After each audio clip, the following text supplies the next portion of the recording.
Throughout the 1970s and early 1980s, top recording stars famously holed up at destination studios outside of the usual Los Angeles or New York circles in order to find greater inspiration and fewer distractions. Many of the biggest names headed for Caribou Ranch, the legendary recording complex near the Boulder County foothills hamlet of Nederland, Colorado. Before it gained fame as a major studio, Caribou, in its idyllic setting at nearly 9,000 feet up in the Rocky Mountains, was the largest privately owned Arabian stud farm in the country. The 3,000-plus acre site also served as a dude ranch and a motion picture set. Caribou's studio incarnation was the vision of James William Guercio, who had gotten his start producing a string of hits for the Buckinghams circa 1967. Hey baby, they're playing our song. He became a staff producer for Columbia Records and began working with Blood, Sweat and Tears and Chicago. In New York and Los Angeles, complaining union rules about what he could and couldn't do behind the mixing desk frustrated him. After producing 5 albums with Chicago, Guercio had enough money to buy the ranch property for a reported $1 million in 1971. Producer Bill Simzik and Joe Walsh were the first to use the facility, both having just moved to Colorado. Guercio gave his studio designer a mandate to make the big barn at Caribou the world's best recording facility. He then transformed the place into an opulent retreat for pop music's aristocracy while developing an exclusive image for himself. With smashes like Walsh's Rocky Mountain Way hitting radio, the ranch became an attractive option for creating music. The life in the fast lane ambience that usually accompanied a recording session disappeared into thin air at Caribou. When you'd come in there and everybody's very low-key, and they were really, I think, treated with a lot of respect, and so I don't think there was any attitude at all. During the ranch's glory days, an entourage got full use of the facilities for a basic rate of $16,000 a week. Record companies were only too willing to shell out the money during their boom years, and a veritable who's who of rock music's elite passed through Caribou Ranch's gates, including such legends as Dan Fogelberg, Joe Walsh, Chicago, Michael Murphy, and Stephen Stills. Working all day and then going night skiing at Lake Eldora with a couple of Bloody Marys in you. Not really smart. One of our friends got his leg broken. I'm surprised it was the only one.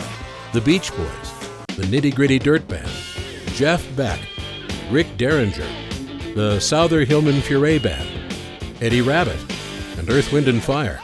You were really just taken outside of what was the norm for yourself and kind of immersed into the Wild Wild West. The music of the mountains became so obvious, so loud, that you kind of got caught up in that whole experience.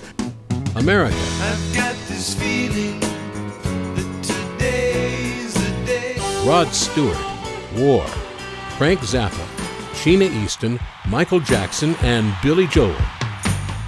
It was a great setup. I mean, we felt like we were at a dude ranch. You got to picture all these guys from New York.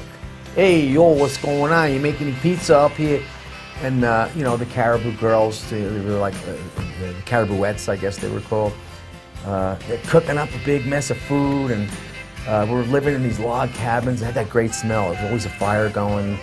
And there we are, these alpine peaks all around us. And this is where we're going to record. It was fun. It was completely different. It was a completely different kind of experience. The studio was the main lure, but the lodging was equally seductive.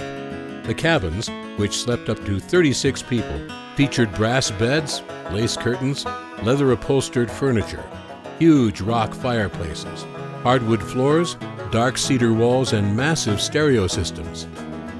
Steinway baby grand pianos lurked in the corners of several cabins.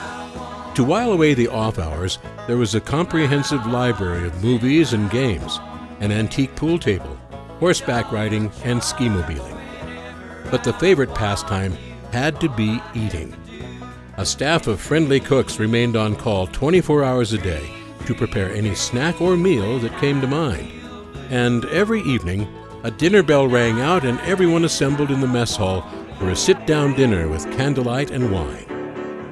Comfortably insulated from the usual rock and roll circus, artists didn't have to send for food, commute to and from a hotel, or even worry about the laundry.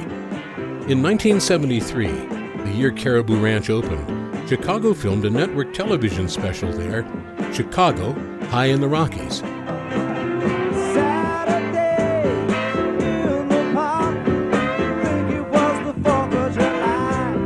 A second TV special, Meanwhile Back at the Ranch, aired in 1974.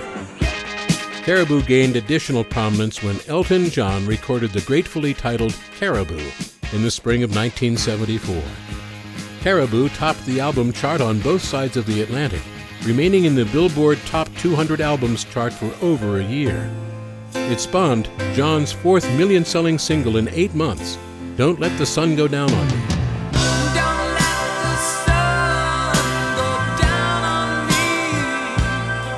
John recorded several other classic albums at Caribou Ranch, including Captain Fantastic and the Brown Dirt Cowboy, and Rock of the Westies. Elton suggested John Lennon stop in Colorado on his way back from a trip to California. The Lucy in the Sky with Diamonds session took place at Caribou in July 1974, with Lennon billed as Dr. Winston O'Boogie.